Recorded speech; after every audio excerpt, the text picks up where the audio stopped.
नमस्कार साथियों, Rajasthan university MSc previous year mathematics के पेपर फर्स्ट को कंटेन करने वाली जो आपकी बुक है अलजेब्रा, उसकी यूनिट सेकंड हमारी रनिंग में और यूनिट सेकंड का ये लेक्चर 10th है जिसमें हम 9th थ्योरम प्रूव करेंगे।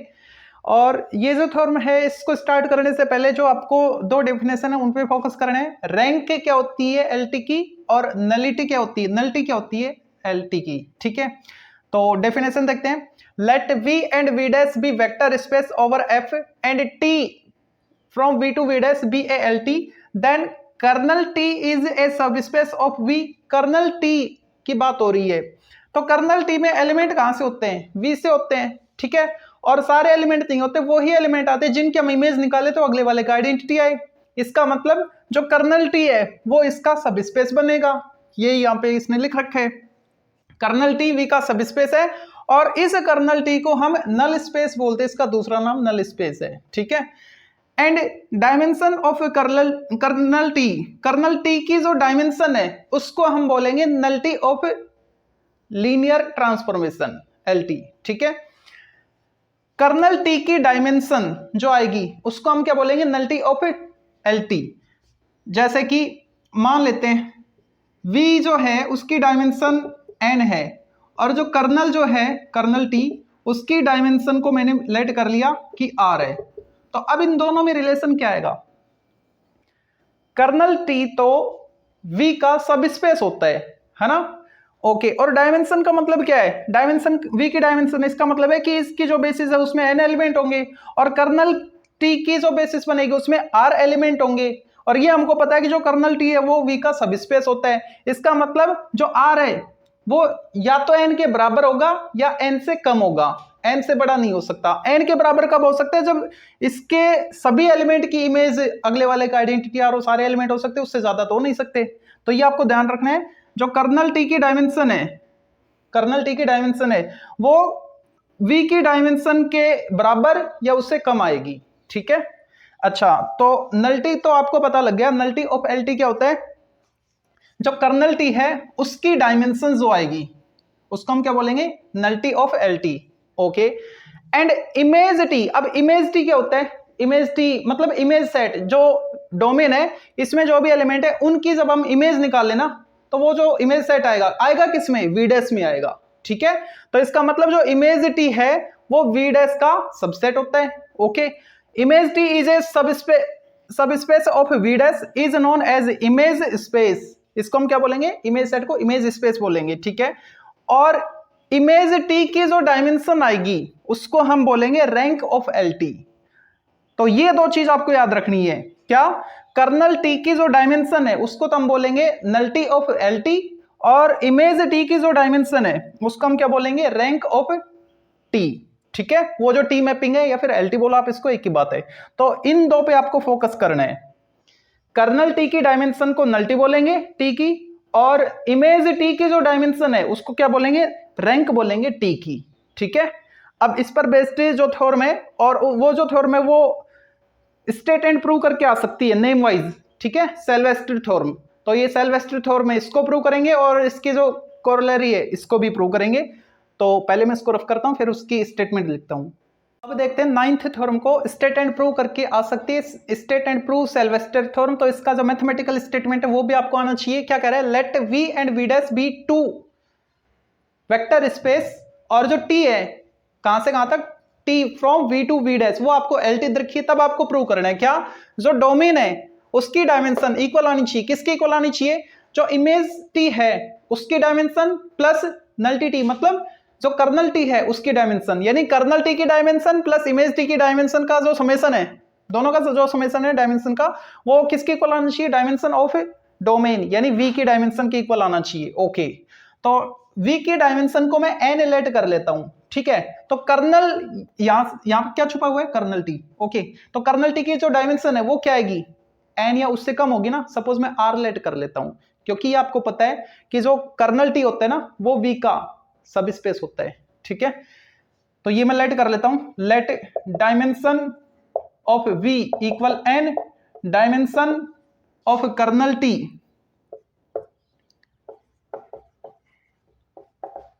Equal R। अब यहां से देखो कर्नल टी की डायमेंशन आर है, इसका मतलब इसकी बेसिस में आर एलिमेंट है, तो इसकी बेसिस में डिफाइन कर लेता हूं, उसको मैं बी बोल दूंगा, ठीक है।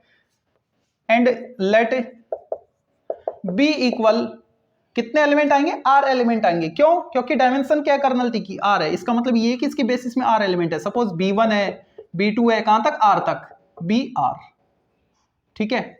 ये क्या है, कर्नल टी की बेसिस है, B a basis of kernel T, ठीक है। ये मैंने लेट कर लिया, ओके। ऐसे ही अब मैं इसकी डायमेंशन वी रखिए, सॉरी एन रखिए वी की डायमेंशन, तो इसकी बेसिस भी डिफाइन कर पाऊंगा। तो वी की जब मैं बेसिस बनाऊंगा तो उसमें कितने एलिमेंट आएंगे, बेसिस में जितनी इसकी डायमेंशन एन एलिमेंट आएंगे, और मेरे को आर तक तो मिल चुके हैं, इसी को क्यों ना मैं आगे एक्सटेंड कर दूं एन तक, ठीक है। तो वही चीज यहां पे लिखेंगे, it can be extends to form of basis of V as, और उसकी वी की बेसिस को मैं B1 बोल देता हूं, B1 क्या आएगी, आगे बढ़ाना है कहां तक, एन तक लेके जाने हैं, तो आर तक तो पहले से ही मिले हुए हैं, एन तक कर दो, B1 B2 up to Bn, ठीक है।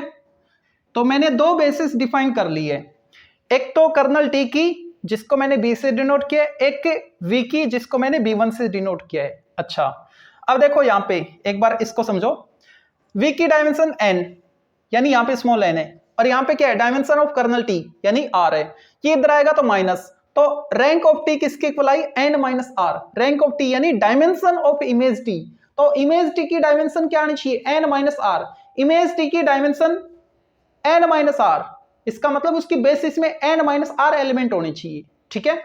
तो क्यों ना मैं इमेज टी को देखते हुए इसका इमेज सेट बना लूं, क्या बनेगा देखो, उसको मैं B2 से डिनोट कर लेता हूं, B2 T of B1, T of B2, T of B3 up to T of Bn, ये बनेगा इमेज सेट, ठीक है। तो T ऑफ B1 की वैल्यू क्या है, देखो B1 से लेकर R तक कर्नल की बेसिस बता रहा है ना, तो कर्नल की डेफिनेशन से T ऑफ B1 क्या आएगा, अगले वाले का आइडेंटिटी आएगा, V डैश का आइडेंटिटी यानी 0 आएगा, तो T ऑफ B1 की वैल्यू क्या होगी, 0 हो गई। ऐसे T ऑफ B2 क्या आएगा, 0, कहां तक, T ऑफ BR तक 0, क्यों, ये सर क्या है, कर्नल के है ना, ठीक है, कर्नल T से। तो अब क्या लिखेंगे, T ऑफ B1 की वैल्यू 0 है, T ऑफ B2 की वैल्यू 0 है, कहां तक, T ऑफ BR तक 0 आ रहा है, हमको तो इसका इमेज सेट बनाना था, ठीक है। तो R तक तो मेरे को 0 मिल चुके, R के बाद का मेरे को नहीं पता, तो एज इट इज मैं लिख रहा हूं आगे वाले को, T of B R+1, T of B R+2 up to T of B R+Rn, ठीक है, T ऑफ B n। तो क्या लिखें, R तक तो 0 हो गए, T of B1 0, T of B2 0 up to T of B R equal 0, तो आगे वाले बचे यानी T ऑफ B R+1 बचा, T ऑफ B R+2 बचा, कहां तक, ये प्लस नहीं कोमा, T ऑफ Bn यहां तक, ठीक है। अब देखो इसमें कितने एलिमेंट, टोटल n में से r आपने एलिमिनेट कर दिए, तो n माइनस आर बचे ना, और यहां से क्या दिख रहा था आपको, इमेज टी की जो डायमेंशन है वो n माइनस आर आ रही थी, ठीक है। तो इसमें कितने एलिमेंट है, n माइनस आर, तो क्यों ना मैं इसी को इमेज टी की बेसिस प्रूव कर दूं। इमेज टी की बेसिस अगर मैंने n माइनस आर ली है, इसका मतलब इसकी बेस, इमेज टी की बेसिस अगर मैंने ये ली है जिसमें n माइनस आर एलिमेंट है, तो उसकी डायमेंशन क्या आएगी, n माइनस आर आएगी ना। तो अब हमको इस ये जो है B2 इसको इमेज टी की डायमेंशन प्रूव करना होगा, सॉरी बेसिस प्रूव करना होगा, ठीक है। Now we will show that B2 is basis of image T. इसको एक बार फिर से समझो, B2 में कितने एलिमेंट आपको दिख रहे हैं, n माइनस आर दिख रहे हैं, और यहां से इमेज टी की डायमेंशन क्या आनी चाहिए, n माइनस आर आनी चाहिए। इमेज टी की डायमेंशन n माइनस आर का मतलब क्या है, इमेज टी की जो बेसिस बनेगी उसमें n माइनस आर एलिमेंट, तो n माइनस आर एलिमेंट तो इसमें आ रहे हैं, तो क्यों ना मैं इसी को इमेज टी की बेसिस प्रूव कर दूं, तो वो चीज मैंने यहां पे लिखी है, ठीक है। अब इमेज टी की बेसिस B2 हम चाह रहे हैं, तो B2 दो कंडीशन को पूरी करे तो हम बोल देंगे कि ये बेसिस बनेगी इमेज टी की, ठीक है। क्या, एक तो B2 Li बन जाए, और एक इमेज टी का हर एक एलिमेंट B2 के लीनियर कॉम्बिनेशन में लिखा जाए स्पान के लिए। ठीक है, स्पान का मीनिंग ये होता है ना कि यहाँ का हर एक एलिमेंट इसके लीनियर कॉम्बिनेशन में लिखा जाए। तो मैं यहाँ का कोई भी एक एलिमेंट लेट कर लेता हूँ। इमेज टी किसका सब स्पेस है? V डैश का। ठीक है, तो मैं लेट कर लेता हूँ, let V dash small v dash belongs to image T. Image T का मैंने कोई एक एलिमेंट ले लिया। अब इमेज टी में कोई भी एलिमेंट कब आता है? जब उसकी प्री इमेज हो, मिल रही हो। किसी भी एलिमेंट की प्री इमेज अगर मिलती है तो वो एलिमेंट इमेज टी से बिलोंग करता है। ठीक है, तो इसकी प्री इमेज यहां पे देखो, V डैश को हमने इमेज टी से बिलोंग करवाया, इसका मतलब इसकी प्री इमेज का एग्जिस्टेंस है। तो क्या लिखें? देयर एग्जिस्ट प्री इमेज किसमें? डोमेन में। डोमेन क्या आपका? V। तो V का कोई भी एक एलिमेंट लो, suppose small v belongs to V such that जब हम इसकी इमेज निकालेंगे तो क्या आएगा? V डैश आएगा। किसकी इमेज? स्मॉल v की इमेज। ठीक है, अच्छा अब स्मॉल v की वैल्यू हम लिख सकते हैं V dash equal T of small v। कैसे लिखे स्मॉल v की वैल्यू? स्मॉल v किसका एलिमेंट है? कैपिटल V का एलिमेंट है, डोमेन का एलिमेंट है ना। तो डोमेन का एलिमेंट है, तो डोमेन की तो हमने वो बेसिस बना रखी है डोमेन की, ये वाली B1। ठीक है, तो इसकी दूसरी कंडीशन क्या कह रही थी कि V का हर एक एलिमेंट इसके लीनियर कॉम्बिनेशन में लिखा जाना चाहिए। तो V का मैंने कोई एक एलिमेंट लिया स्मॉल v, है ना, तो ये किस में लिखा जाना, किस फॉर्म में लिखा जाना चाहिए? इसकी बेसिस के लीनियर कॉम्बिनेशन में लिखा जाना चाहिए। तो मैं उसी को लिख रहा हूं यहाँ पे, α1 B1 plus α2 B2 plus up to αn Bn। ठीक है, ओके। T क्या है? LT है, तो T को मैं अंदर ट्रांसफर कर सकता हूं। तो क्या लिखें? V डैश इक्वल, ये V dash small v dash है, T को अंदर करो, α1 T of B1 plus α2 T of B2 plus up to αn T of Bn। ये आ गया। ओके, कर्नल T की डेफिनेशन से हमने देखा था T of B1 T of B2 कहां तक? T ऑफ Br तक सारे क्या थे? जीरो थे। तो T ऑफ Br तक जीरो हो गए, तो बच्चे कौन से? T ऑफ Br प्लस 1 से लेकर लास्ट तक। तो वो जो बचे हुए हैं उनको मैं लिख रहा हूं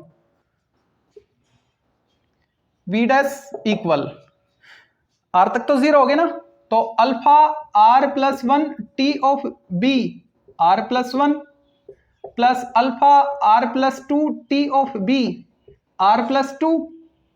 ठीक है, कहां तक? N तक, alpha N T of Bn, यहां तक। ठीक है, अब देखो ये किसका लीनियर कॉम्बिनेशन है? R प्लस 1 से लेकर लास्ट तक। B2 का देखो, B2 यही था आपके पास, और ये किसका लीनियर कॉम्बिनेशन आ रहा है? B2 का ही तो आ रहा है। ठीक है, तो V डैश जो है वो B2 के लीनियर कॉम्बिनेशन में लिखा जा रहा है। V डैश क्या था? इमेज का कोई भी एलिमेंट, इमेज T का कोई भी एलिमेंट। तो इमेज T का कोई भी एलिमेंट अगर B2 के लीनियर कॉम्बिनेशन में लिखा जा रहा है, इसका मतलब जो B2 है वो इमेज T को स्पान कर रहा है। ठीक है, तो उससे पहले आपको लिखना होगा दैट इज V डैश किसका एलिमेंट था? इमेज T का, is linear combination of B dash, B dash के लीनियर, ये B2 सॉरी B2 के लीनियर कॉम्बिनेशन में लिखा जा रहा है। हेंस इसका मतलब क्या हो गया? जो B2 है वो स्पान कर रहा है किसको? इमेज T को। ठीक है, तो एक कंडीशन हमने प्रूव कर दी है, जो B2 है वो इमेज T को स्पान कर रहा है। अब Li वाली कंडीशन प्रूव करते हैं, तो इसको रफ करते पहले। तो एक कंडीशन स्पान वाली तो हमने कर दी, अब B2 को Li प्रूव करना है। तो B2 Li कब होगा? जब उसका लीनियर कॉम्बिनेशन हम जीरो की इक्वल लेके चले और सारे स्केलर जीरो प्रूव कर दे। ठीक है, किसकी बात हो रही है? B2 की, है ना। B2 को Li करना है, तो B2 में जो स्केलर है वो मैं इसको देखते हुए alpha R plus 1 alpha R plus 2 इसी के अलोंग लिख लेता हूं। ठीक है, let scalars alpha R plus 1 alpha R plus 2 up to alpha N belongs to F such that इनका लीनियर कॉम्बिनेशन जीरो, यानी alpha R plus 1 into T of B R plus 1 plus alpha R plus 2 into T of B R plus 2 plus up to alpha n into T of B n equal 0। ठीक है, अब देखो ये जो T है ये तो L T आपको दिखा है, तो टी को मैं बाहर कर रहा हूं, यानी T of alpha R plus 1 B R plus 1 plus sorry alpha R plus 2 और B R plus 2 plus up to alpha n B n equal 0। यह आ गया आपके पास। ओके, अब देखो अंदर वाला जो एलिमेंट है उसकी जब हम इमेज निकाल रहे हैं तो आइडेंटिटी आ रहा है अगले वाले के 0 आ रहा है, इसका मतलब ये अंदर वाला एलिमेंट कर्नल टी से बिलोंग कर रहा है, कर्नल की डेफिनेशन से। तो क्या लिखें, alpha R plus 1 B R plus 1 plus alpha R plus 2 B R plus 2 up to alpha n B n belongs to kernel T. Okay, ये आ गया। अब देखो इसको तो आप 0 कर नहीं सकते, जैसे पिछली थोर में कर रहे थे आप, 2-3 थोर में देखा होगा। क्यों? क्योंकि वहां पे तो आपको जो टी है वो मोनोमॉर्फिज्म रखी थी, 1-1 रखी थी, है ना।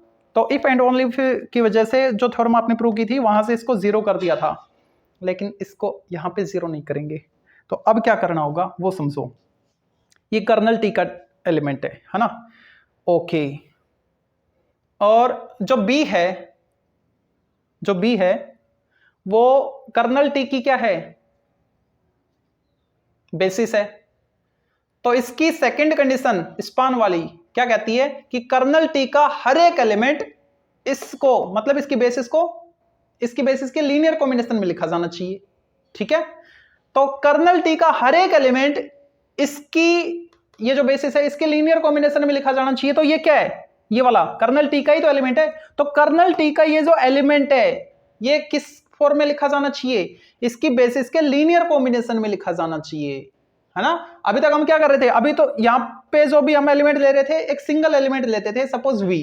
तो v को इसकी लीनियर कॉम्बिनेशन में लिखते थे, तो कैसे लिखते थे, v equal alpha 1 b1 plus alpha 2 b2 plus alpha n bn, इस टाइप से। ठीक है, तो यहां पे क्या है, इसको थोड़ी देर के लिए आप v मान लो, तो ये पूरा equal alpha 1 b1 plus alpha 2 b2 up to alpha r br।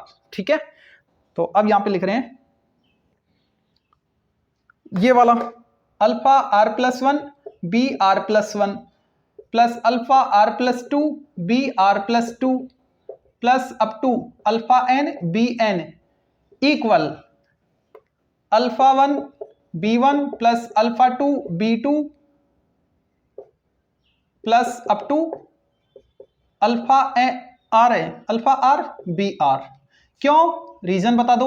As जो बी है वो कर्नल टी की बेसिस है, B is basis of kernel T.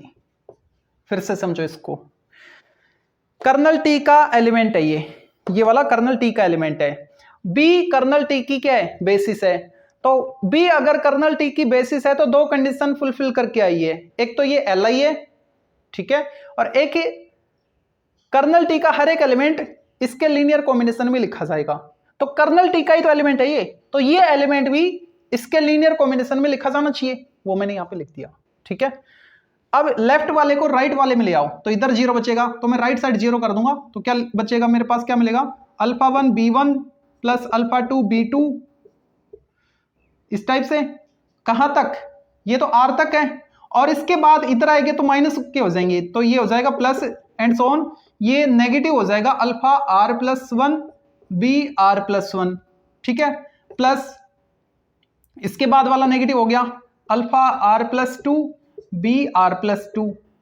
ठीक है, कहां तक, plus minus alpha n B n equal 0। ठीक है, ओके। अल्फा, अब देखो ये कहां तक का कॉम्बिनेशन बना हुआ है, 1 से लेकर n तक का लीनियर कॉम्बिनेशन बना हुआ है। ठीक है, तो 1 से लेकर n तक कौन डिनोट कर रहा था, वो तो v की बेसिस थी, यानी b1 डिनोट कर रहा था। ठीक है, इसका मतलब क्या हो गया, b1 जो है वो तो v की बेसिस थी, अगर b1 v की बेसिस थी तो इसका जो लीनियर कॉम्बिनेशन है वो यहाँ पे 0 आ चुका है, तो इसमें यूज होने वाले जो स्केलर है वो सारे भी 0 होंगे। क्यों, क्योंकि b1 क्या थी, v की बेसिस थी, मतलब li कर रही थी, li थी। ठीक है, एक बार फिर से समझो, यहां पे 1 से लेकर n तक आपको एलिमेंट दिख रहे हैं, है ना। किनका कॉम्बिनेशन है ये, 1 से n तक का कॉम्बिनेशन है ना, और वो क्या आ रहा है, 0 आ रहा है। तो 1 से n तक किस में आ रहे थे, b1 में आ रहे थे, ठीक है। यानी b1 का लीनियर कॉम्बिनेशन 0 आ रहा है, ठीक है। और b1 क्या थी, v की बेसिस थी। b1 अगर v की बेसिस है तो जो b1 है वो li भी होगी, ठीक है। b1 li है और उसका लीनियर कॉम्बिनेशन 0 आ रहा है, इसका मतलब सारे के सारे स्केलर जो इसमें यूज हुए हैं वो क्या है, वो फिर 0 है, ठीक है। तो क्या लिखेंगे, alpha 1 equal alpha 2 up to alpha n equal 0। अब इसका रीजन बता दो, एज, क्योंकि जो b1 है वो क्या थी, li थी, बेसिस होने की वजह से, as b1 is li, okay. अब यहां पे तो 1 से लेकर n तक सारे ही 0 आ रहे हैं, ओके। मेरे को तो b डैश वाला, वो b2 वाला चाहिए, तो b2 में कौन कौन था, r वाले से था, है ना, r+1 से था। इसके जो स्केलर आएंगे वो कौन से लिए थे हमने, स्केलर अल्फा, r+1 r+2। जब 1 से n तक ही 0 हो गए, सारे 0 हैं, तो ये भी क्या है, 0 है। तो क्या लिखे, अल्फा r+1 अल्फा r+2 सारे के सारे अल्फा n तक क्या है, 0 है। अब इसको समझो, हमने जो b2 है उसका लीनियर कॉम्बिनेशन 0 लिया था और लास्ट में प्रूव कर दिया कि उस लीनियर कॉम्बिनेशन में यूज होने वाले जो स्केलर थे वो भी सारे क्या आ गए, 0 आ गए। इसका मतलब क्या हो गया कि जो b2 है वो क्या है, li है, that is b2 is li। तो b2 को हमने स्पान तो करवा दिया था, कहां से, इमेज टी से, और b2 को हमने यहां पे li भी प्रूव करवा दिया। इसका मतलब b2 क्या है, बेसिस बन गई ना इमेज टी की, ठीक है। ये कट तो नहीं रहा ना, b2 is li, b2 is li, ठीक है। तो अब मैं यहां से इसको लिख देता हूं, जो b2 है वो इमेज टी की बेसिस बन चुकी है, अब दोनों कंडीशन फुलफिल हो चुकी हैं, ठीक है। Hence b2 is basis of image t, okay. b2 image t की बेसिस है और b2 में एलिमेंट कितने थे, n-r एलिमेंट थे। तो b2 यानी बेसिस में n-r एलिमेंट है, तो इसका मतलब इसकी डायमेंशन क्या है, n-r है, that is dimension of image t equal n-r। Image T की डायमेंशन को हम क्या लिखते हैं, रैंक ऑफ टी। तो यहां पे लिखा मैंने rank of T equal n क्या थी, डायमेंशन ऑफ वी, तो यहां पे लिखा मैंने डायमेंशन ऑफ वी एन के बदले, माइनस आर क्या थी, डायमेंशन ऑफ कर्नल टी। तो कर्नल टी की डायमेंशन को तो हम ये नल्टी बोलते हैं ना, नल्टी ऑफ टी, ये आ गया। ये नेगेटिव इधर आएगा तो पॉजिटिव, तो आया क्या आपके पास, dimension of v equal rank RANK rank of T plus nullity of T. यही हमको प्रूव करना था, हेंस प्रूव। अब इसकी कोरोलरी जो है उसको देखते हैं। तो अब देखते हैं कोरोलरी ऑफ सेल्वेस्ट्री थ्योरम। कोरोलरी क्या होते हैं, जो भी आपकी मेन थ्योरम है, जैसे कि सेल्वेस्ट्री थ्योरम है, ठीक है।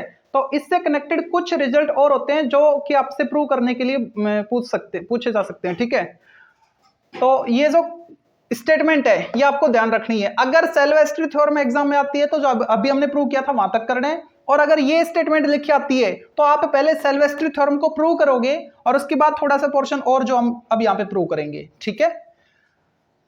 ये क्या कह रहा है, डायमेंशन ऑफ v और डायमेंशन ऑफ v डैश दोनों इक्वल है, ठीक है। तो फिर ये बोल रहा है कि आप प्रूव करो कि जो t है v2 v डैश वो अगर मोनोमॉर्फिज्म है तो ईपीमॉर्फिज्म प्रूव करो, और फिर इसका कन्वर्स यानी ईपीमॉर्फिज्म लेके चल रहे हो तो मोनोमॉर्फिज्म आपको प्रूव करना है, ओके। तो we know dimension of v equal rank of t plus nullity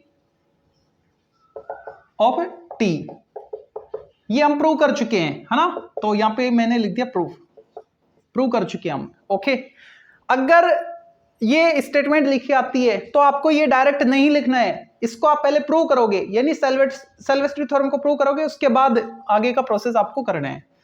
अच्छा, अब देखो यहाँ पे ये मैं लेट करके चलता हूं कि जो टी है वो मोनोमॉर्फिज्म है, और मैं प्रूव करूंगा कि ये ईपीमॉर्फिज्म आएगी। Let T from V to V dash is monomorphism. तब हमको प्रूव क्या करना होगा कि ये जो टी है ये ईपीमॉर्फिज्म यानी ऑन टू है। तो ऑन टू हमें एक तो ये तरीका होता है प्रूव करने का कि कोडोमेन के हर एक एलिमेंट की प्रीमेज आपको मिल जाए, या फिर अगर ये टिपिकल रहता है तो इसको हम ऐसे भी तो कर सकते हैं कि जो डोमेन है उस डोमेन का जो इमेज सेट है वो पूरे का पूरा कोडोमेन बन जाए। ठीक है, इसका मतलब कोडोमेन के हर एक एलिमेंट की प्रीमेज आपको मिल रही है डोमेन में, यानी वो ऑन टू हो जाएगा। तो यहां पे देखो, इसको मैंने मोनोमॉर्फिज्म लिया है। अगर ये मोनोमॉर्फिज्म है, ये टी जो है मोनोमॉर्फिज्म है, तो हम लिख सकते हैं ना, जो कर्नल टी है वो जीरो होगा। ये थ्योरम हम पहले कर चुके हैं। अगर टी मोनोमॉर्फिज्म है तो कर्नल टी क्या आएगा, जीरो आएगा। ओके, कर्नल टी जीरो अगर है तो इसकी जो डायमेंशन होगी, किसकी, कर्नल टी की डायमेंशन, वो क्या आएगी, वो भी जीरो आएगी। ओके, कर्नल टी की डायमेंशन को तो हम नल्टी बोलते हैं, तो मैंने लिखा nullity of T equal zero. ठीक है, अगर nullity of T equal zero है तो यहां से ये दोनों इक्वल हो गए, फिर लिखो फ्रॉम फर्स्ट, तो क्या मिलेगा, dimension of V equal rank of T, यानी rank of T equal dimension of V. Rank of T को हम क्या लिख सकते हैं, dimension of image T. Rank of T क्या होता है, dimension of image T. Dimension V dash की इक्वल है, तो लिखा मैंने डायमेंशन ऑफ वी डैश। अब देखो, इमेज टी का मतलब जो डोमेन है उसका पूरे का इमेज सेट है ना, वो क्या रहे, उसकी जो डायमेंशन है वो डायमेंशन वी डैश की इक्वल आ रही है। इसका मतलब वो पूरे का पूरा को डोमेन बन रहा है। ठीक है, तो पूरा इमेज सेट, डोमेन का जो इमेज हमने निकाला वो पूरे का पूरा क्या बन गया, कोडोमेन बन गया। इसका मतलब जो आपका ये जो टी थी वो क्या होगी, ऑन टू होगी। क्यों, क्योंकि कोडोमेन के हर एक एलिमेंट की प्रीमेज आपको इसके अकॉर्डिंग मिल गई। तो क्या लिखें, that is T from V to V dash is epimorphism. अब इसको प्रूव करना होगा कि ये क्या है, मोनोमॉर्फिज्म। वन प्रूव करना होगा। अगर मैं ये लेके चलता हूं तो ये मैं लिखूंगा कि ये मैंने लेट किया है। ठीक है, तो इसको हम ये भी तो लिख सकते हैं, अगर ईपीमॉर्फिज्म है तो ये कंडीशन लिख सकते हैं। ठीक है, तो इसको हम रैंक टी बोल सकते हैं और इसको हम डायमेंशन वी बोल सकते हैं यहां से। ठीक है, यानी इसका जस्ट कन्वर्स हम कर रहे हैं। ठीक है, अच्छा, अब ये दोनों अगर इक्वल हैं तो इन दोनों को इक्वल करो। फर्स्ट इक्वेशन में इन दोनों को इक्वल करोगे तो कैंसिल, नल्टी टी क्या है, जीरो है। नल्टी टी जीरो है, इसका मतलब डायमेंशन ऑफ कर्नल टी क्या है, जीरो है। ठीक है, इसका मतलब क्या है, कर्नल टी में क्या है, जीरो है। कर्नल टी में जीरो एलिमेंट है, इसका मतलब वो जो टी मैपिंग है वो कैसी है, मोनोमॉर्फिज्म है। यही हमको प्रूव करना था, कन्वर्स भी हमने कर दिया है। तो ये थी आपकी थ्योरम।